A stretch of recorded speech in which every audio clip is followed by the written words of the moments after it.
ওয়ালাইকুম রহমতুল্লাহ।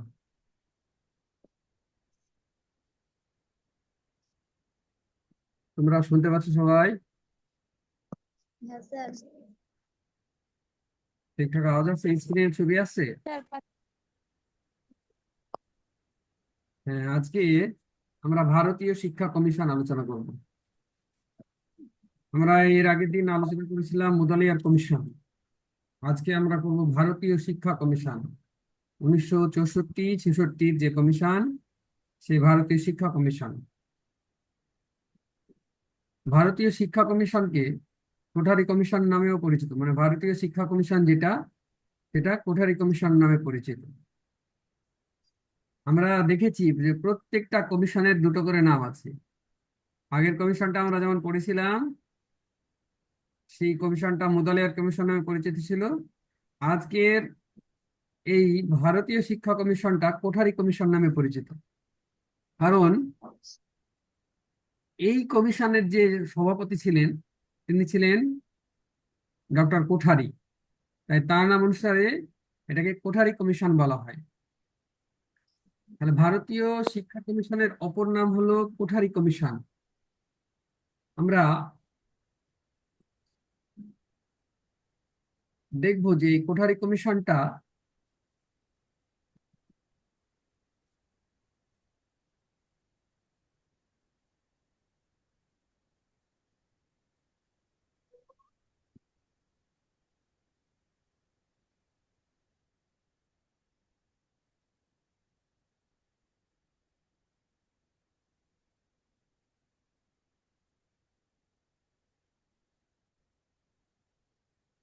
হ্যাঁ, ভারতীয় শিক্ষা কমিশন কোঠারি কমিশন নামেও পরিচিত।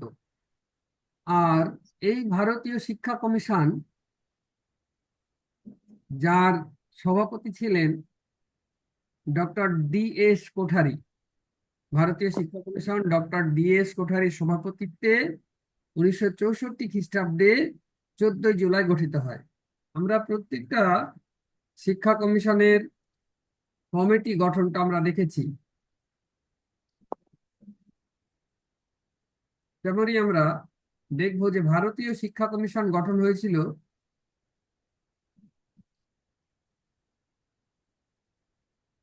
দেখো আন্ডারলাইনের অংশে, যে ভারতীয় শিক্ষা commission doctor D S Kothari সভাপতিত্বে 1964 খ্রিস্টাব্দের 14 জুলাই গঠিত হয়। তাহলে আমাদেরকে মনে রাখতে হবে ভারতীয় শিক্ষা কমিশন কবে গঠিত হয়? 1964 খ্রিস্টাব্দের 14 জুলাই। আমরা আগের যে কমিশনগুলো পড়েছি, তার প্রত্যেকটার গঠন পড়েছি। কারণ প্রত্যেকটা কমিশনের গঠনটা আমাদেরকে পড়তে হবে, তার তারিখটা পড়তে হবে। তাহলে ভারতীয় শিক্ষা কমিশন ডক্টর ডি এস কোঠারির সভাপতিত্বে 1964 খ্রিস্টাব্দের 14 জুলাই গঠিত হয়। এই কমিশনে মোট 17 জন সদস্য ছিলেন। কমিশনে মোট 17 জন সদস্য ছিলেন। তার মধ্যে ছিলেন 10 জন ভারতীয় আর 7 জন বিদেশি।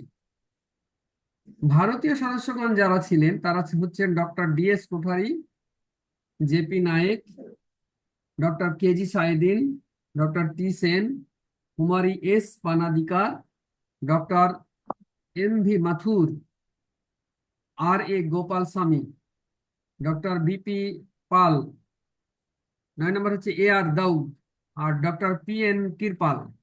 বিদেশিরা 7 জন ছিলেন: মিস্টার এইচ এল এলভিন, অধ্যাপক Roger Revelle, Jean Thomas, Jeff McDougall, অধ্যাপক সুন ভক্সি, অধ্যাপক সদর তোষি ইহারা, ডক্টর ভি এস ঝা। তাহলে ইনারা ছিলেন এই কমিশনের কমিটিতে। তাহলে ভারতীয় শিক্ষা কমিশন বা কোঠারি কমিশনে মোট 17 জন সদস্যের মধ্যে 10 জন ভারতীয়, 7 জন বিদেশি।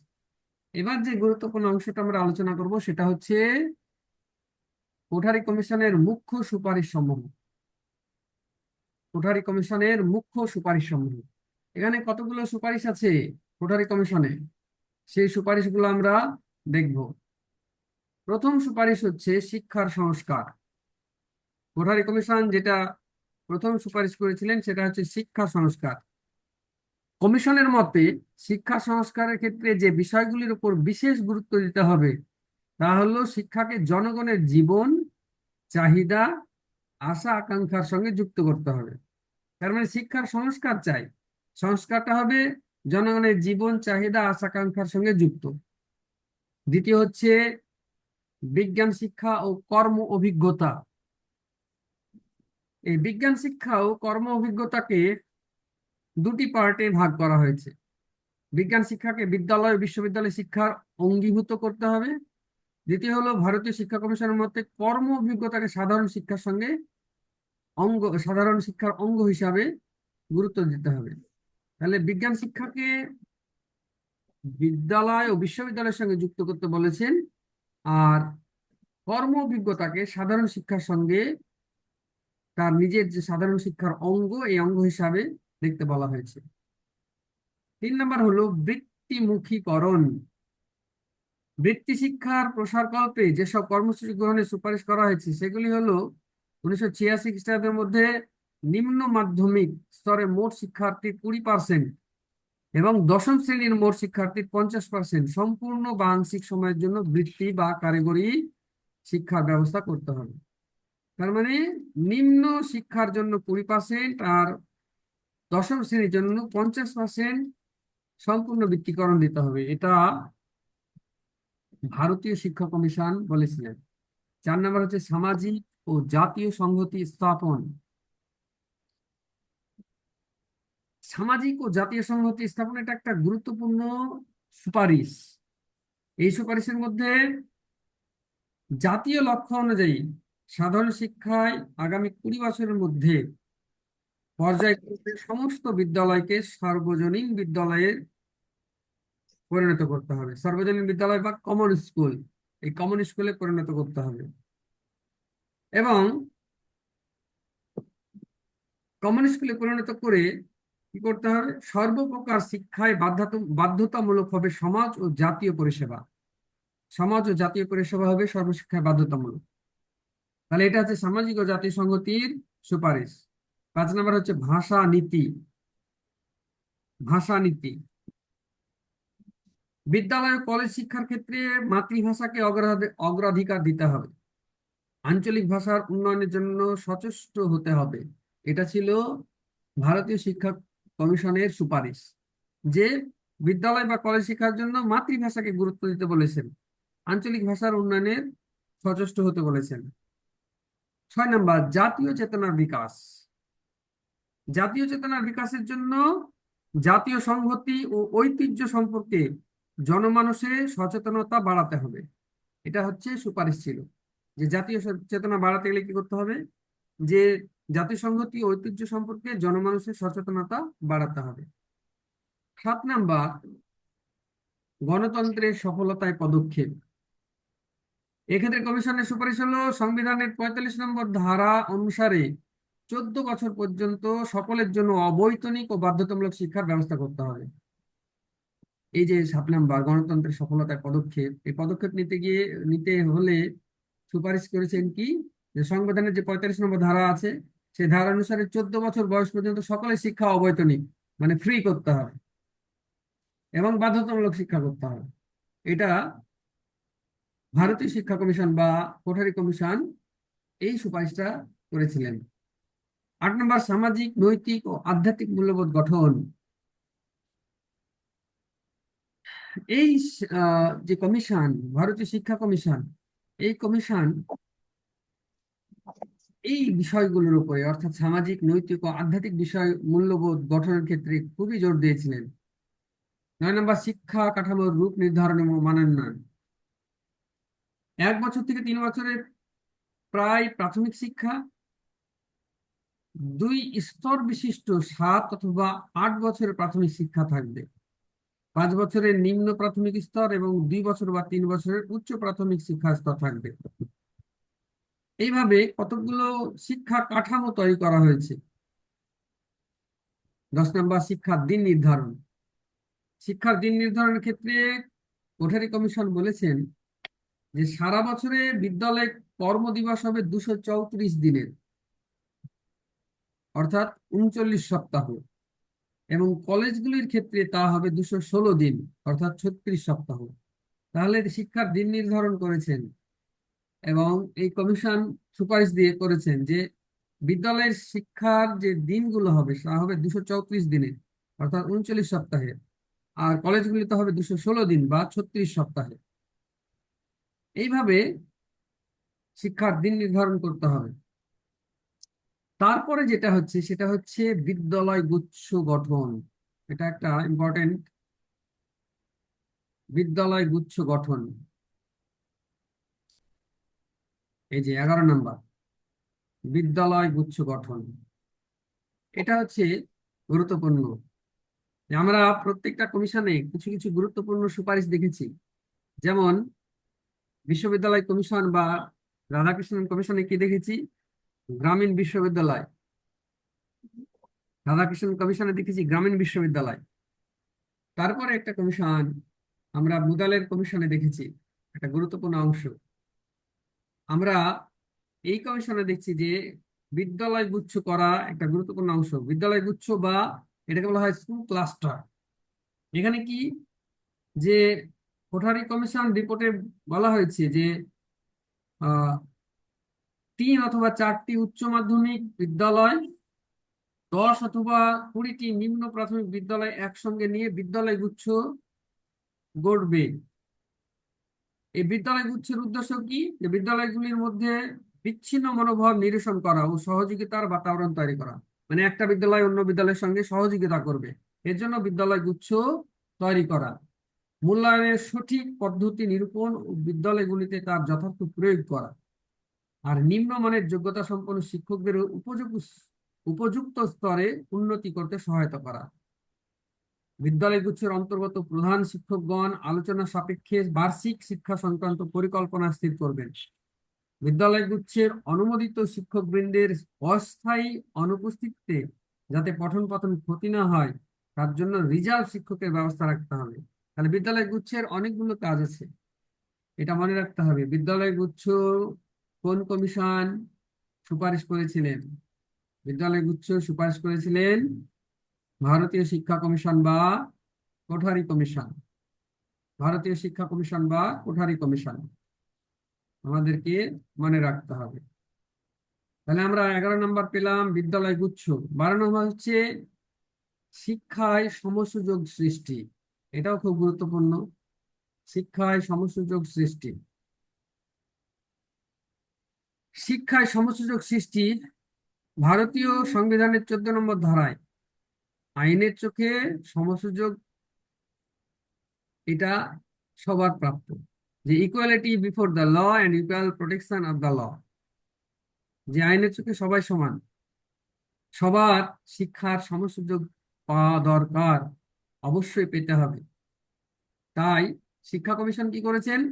আহ ভারতীয় শিক্ষা কমিশন যে সমসুযোগের সৃষ্টি করতে হবে, শিক্ষায় কোনো রকম বঞ্চিত করা যাবে না, জাত পাত ধর্ম এটা নিয়ে বঞ্চিত করা যাবে না। 13 নম্বর হচ্ছে নির্দেশনা ও পরামর্শ দান। নির্দেশনা ও পরামর্শ দান শিক্ষা ব্যবস্থার একটি অপরিহার্য অঙ্গ। নির্দেশনা এবং পরামর্শ দান শিক্ষা ব্যবস্থার একটা অপরিহার্য অঙ্গ। শিক্ষার্থী শিক্ষা সংক্রান্ত কোনো সমস্যা সমাধানে বা সিদ্ধান্ত গ্রহণে অভিজ্ঞ ব্যক্তির অভিজ্ঞতা লব্ধ আত্মসত্ত্বাভিত্তিক নির্দেশনা ও পরামর্শ প্রয়োজন। মানে শিক্ষার্থীদেরকে নির্দেশনা এবং পরামর্শ দিবে অভিজ্ঞ শিক্ষকেরা, যে তুমি কোন স্ট্রিম নিবে বা তুমি কিভাবে পড়াশোনা করবে, পরবর্তী পদক্ষেপ কি নিবে, ইত্যাদি ইত্যাদি। তাই নির্দেশনা ও পরামর্শ দান এটাও ছিল ভারতীয় শিক্ষা কমিশনের একটা সুপারিশ। 14 নম্বর নতুন দৃষ্টিভঙ্গিতে মূল্যায়ন করা। এটা কি? এ বিষয়ে ভারতীয় শিক্ষা কমিশনের মতামত হলো মূল্যায়ন একটি নিরবচ্ছিন্ন প্রক্রিয়া। মূল্যায়ন একটি নিরবচ্ছিন্ন প্রক্রিয়া। নিরবচ্ছিন্ন মানে চলতেই থাকবে, কন্টিনিউয়াস। এটি কেবলমাত্র শিক্ষাগত পারদর্শিতার পরিমাপ করে না। ঠিক আছে? তাহলে বিদ্যা শিক্ষা হচ্ছে একটা নিরবচ্ছিন্ন প্রক্রিয়া। ঠিক আছে? হ্যাঁ। 15 নম্বর শিক্ষা পরিকল্পনা ও প্রশাসনিক সম্পর্কিত বিষয়। ভারতীয় শিক্ষা কমিশন শিক্ষা পরিকল্পনা ও প্রশাসনিক সম্পর্কিত বিষয়ে যেসব সুপারিশ করেছেন সেগুলো আমরা এরকম এইভাবে বলতে পারি যে শিক্ষা রাজ্যের বিষয় হলো এটি জাতীয় শিক্ষানীতির প্রবর্তন আবশ্যিক। মানে শিক্ষা রাজ্যের বিষয়, কিন্তু জাতীয় শিক্ষানীতির প্রবর্তন আবশ্যিক, মানে জাতীয় ভাব শিক্ষানীতি একটা দরকার। এই বিষয়টা ভারতীয় শিক্ষা কমিশন করেছেন। জাতীয় শিক্ষানীতির প্রয়োজন। সামগ্রিকভাবে শিক্ষার মানের উত্তরণ ঘটাতে শিক্ষার জাতীয় লক্ষ্য নির্ধারণ অত্যন্ত জরুরি। শিক্ষার প্রসার ও পরিচালনার ক্ষেত্রে বেসরকারি উদ্যোগকে স্বাগত জানাতে হবে, এটা ভারতীয় শিক্ষা কমিশন বলেছিলেন। তারপরে হচ্ছে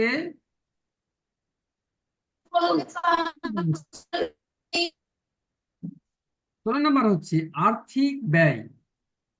আর্থিক ব্যয়, আর্থিক ব্যয় নির্ণয়। কোঠারি কমিশন শিক্ষাক্ষেত্রে ব্যয় নির্ণয়ের ক্ষেত্রে 1950-51 খ্রিস্টাব্দের ভিত্তি করে কৌশলাদি প্রণয়ন করেছেন। কমিশনের বিবৃতিতে বলা হয়েছিল যে 1965-66 খ্রিস্টাব্দে শিক্ষাক্ষেত্রে ব্যয় 5 গুণ বেড়েছে, যেখানে 1950 থেকে 51 খ্রিস্টাব্দে জনপ্রতি ব্যয় ছিল 3.2 টাকা, সেখানে 1965-66 খ্রিস্টাব্দে বেড়ে দাঁড়িয়েছে 12.1 টাকা। তাহলে এইভাবে যদি বাড়তে থাকে তাহলে সেই অনুযায়ী শিক্ষার ব্যয় নির্ণয় করতে হবে। কোঠারি কমিশনের মতে শিক্ষা রূপায়ণে জনপ্রতি বর্তমানে অর্থাৎ 1965 খ্রিস্টাব্দে 12.1 থেকে বেড়ে 1985-86-তে দাঁড়াবে 54.01। তাহলে সেক্ষেত্রে যেইভাবে বছর যাবে সেইভাবে তার মানে ব্যয়ভার বাড়াতে হবে। এগুলো ছিল আমাদের যে কোঠারি কমিশনের মুখ্য সুপারিশ, মানে প্রধান প্রধান সুপারিশগুলো, প্রধান প্রধান সুপারিশ। অ্যাকচুয়ালি কোঠারি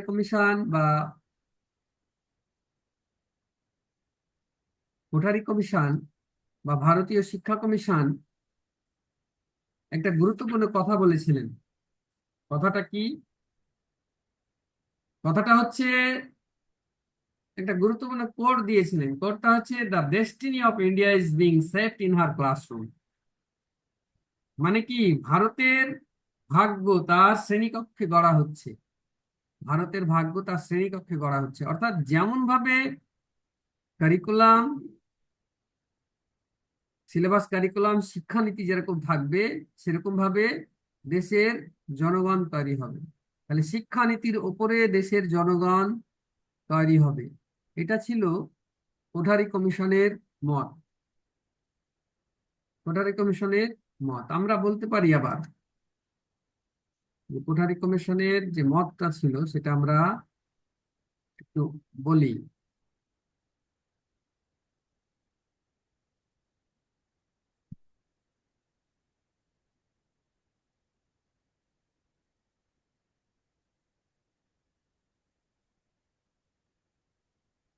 তারা বলেছিলেন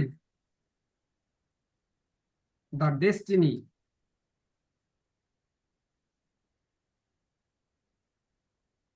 of India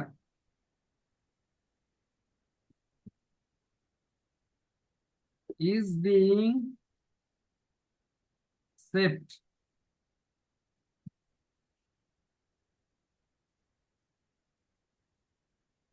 in her classroom.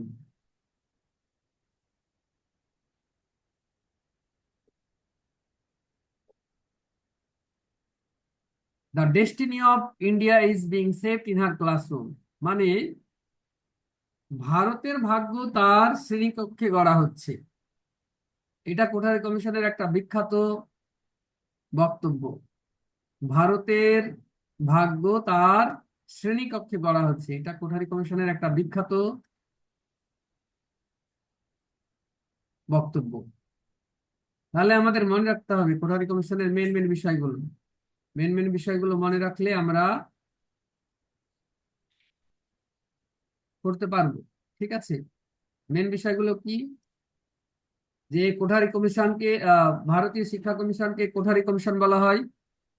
ভারতীয় শিক্ষা কমিশন ডক্টর ডিএস কোঠারির সভাপতিত্বে 1964 খ্রিস্টাব্দের 14 জুলাই গঠিত হয়। এগুলো মূল বিষয়। ভারতীয় শিক্ষা কমিশনের দেশ বিদেশ মিলিয়ে 17 জন সদস্য ছিলেন। ভারতের সদস্য ছিলেন 10 জন, বিদেশে ছিলেন 7 জন।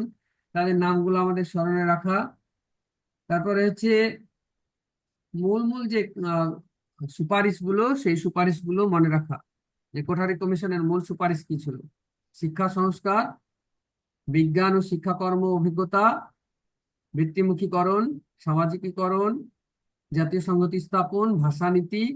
ভাষানীতিতে কি বলেছে আমরা বললাম যে মাতৃভাষার গুরুত্ব দিতে হবে এবং আঞ্চলিক ভাষার গুরুত্ব দিতে হবে। তারপরে জাতীয় চেতনার বিকাশ, গণতন্ত্রের সফলতায় পদক্ষেপ, এক্ষেত্রে সকলের শিক্ষা 14 বছর পর্যন্ত ফ্রি করতে হবে। সামাজিক নৈতিক ও আধ্যাত্মিক মূল্যবোধ গঠন করা, শিক্ষা কাঠামোর রূপ নির্ধারণ ও মানোন্নয়ন করা, শিক্ষার দিন নির্ধারণ। আমরা বললাম যে শিক্ষার দিন নির্ধারণ হচ্ছে বিদ্যালয়ের জন্য 234 দিন, আর কলেজগুলোর জন্য 216 দিন। তারপর হচ্ছে বিদ্যালয় গুচ্ছ গঠন, এটা ইম্পর্টেন্ট এই কমিশনের। স্কুল ক্লাস্টার বা বিদ্যালয় গুচ্ছ গঠন, 3টে বা 4টে উচ্চ মাধ্যমিক, 10টা বা 20টা নিম্ন মাধ্যমিক প্রাথমিক বিদ্যালয়কে নিয়ে একটা বিদ্যালয় গুচ্ছ তৈরি করা এবং একে অপরের সাহায্য করা। তারপর হচ্ছে শিক্ষায় সমসুযোগ সৃষ্টি করা, মানে কেউ যাতে বঞ্চিত না হয়, জাত পাত ধর্ম বা বর্ণ নিয়ে কেউ যাতে বঞ্চিত না হয়, তাই সমসুযোগ সৃষ্টি করতে হবে। তারপরে হচ্ছে নির্দেশনা ও পরামর্শ দান, অভিজ্ঞ শিক্ষকেরা ছাত্রছাত্রীদের নির্দেশনা দেবেন, পরামর্শ দিবেন। নতুন দৃষ্টিভঙ্গিতে মূল্যায়ন করা, যে মূল্যায়ন হচ্ছে অবিচ্ছেদ্য মানে নিরবিচ্ছিন্ন প্রক্রিয়া, সারা বছর চলবে। 15 হচ্ছে শিক্ষা পরিকল্পনা প্রশাসনিক সম্পর্কিত বিষয়, আর্থিক, আর শেষে হচ্ছে আর্থিক ব্যয়। এগুলো হচ্ছে মূল মূল সুপারিশ। ঠিক আছে, এগুলো হচ্ছে মূল সুপারিশ। এগুলোই আমাদের এই কমিশনের জন্য কিছুটা করার চেষ্টা করতে হবে। বাকিগুলো আমরা এবার যেটা পড়বো পরবর্তী ক্লাসে, সেটা হচ্ছে শিক্ষানীতি 1986, তারপরে 2020। ঠিক আছে, তোমাদের এই বিষয়ে কিছু প্রশ্ন থাকলে জিজ্ঞেস করো। কিছু প্রশ্ন থাকলে জিজ্ঞেস করো।